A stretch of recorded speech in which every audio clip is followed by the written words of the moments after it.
শক্তিশালী একজন নবী ছিল। উনি মালাকুল মাউতকে বলেছিলেন, মালাকুল মাউত, আমার মৃত্যুর সামান্য কিছু আগে আমারে বইলো, আমার একটা কাজ আছে। মালাকুল মাউত মৃত্যুর কিছু সময় আগে এসে বলল, সুলাইমান, সময় শেষ, অল্প কিছু সময় বাকি, কি করবেন করেন। সাইয়েদনা সুলাইমান জিনদেরকে ডাকলো, ও জিনেরা, বিশাল একটা প্রজেক্ট আছে, প্রজেক্টে কাজ শুরু করো। আর কিছু জিনকে বলল, চারদিকে গ্লাস ফিটিং করা একটা রুম বানাও। সাইয়েদনা সুলাইমান আলাইহিস সালাম গ্লাস ফিটিং করা রুমের ভেতরে ঢুকলেন। এই রুমে ঢোকার দরজা নাই, হাতে একটা লাঠি নিলেন, লাঠির মধ্যে ভর করে দাঁড়িয়ে রইলেন আর জিনদের দিকে তাকিয়ে রইলেন। জিনেরা এত বদমাশ ছিল, সাইয়েদনা সুলাইমান দাঁড়িয়ে না থাকলে কাজ করতো না, দাঁড়ায় না থাকলে আজও লোকজন কাজ করতে চায় না, ঠিক কিনা?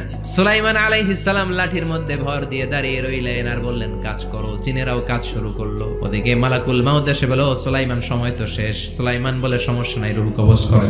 মালাকুল মাউত ওইভাবে লাঠিতে ভর দেওয়া অবস্থায়, দাঁড়ানো অবস্থায় সাইয়েদনা সুলাইমান আলাইহিস সালামের রূহ কবজ করে নিলেন। উনি এমন ভাবে দাঁড়িয়েছেন, রূহ চলে গেল, লাশ হয়ে দাঁড়িয়ে রইলেন। লাঠির মধ্যে দাঁড়িয়ে আছেন, জমিনের মধ্যে লুটিয়ে পড়ে নাই। সুবহানাল্লাহ।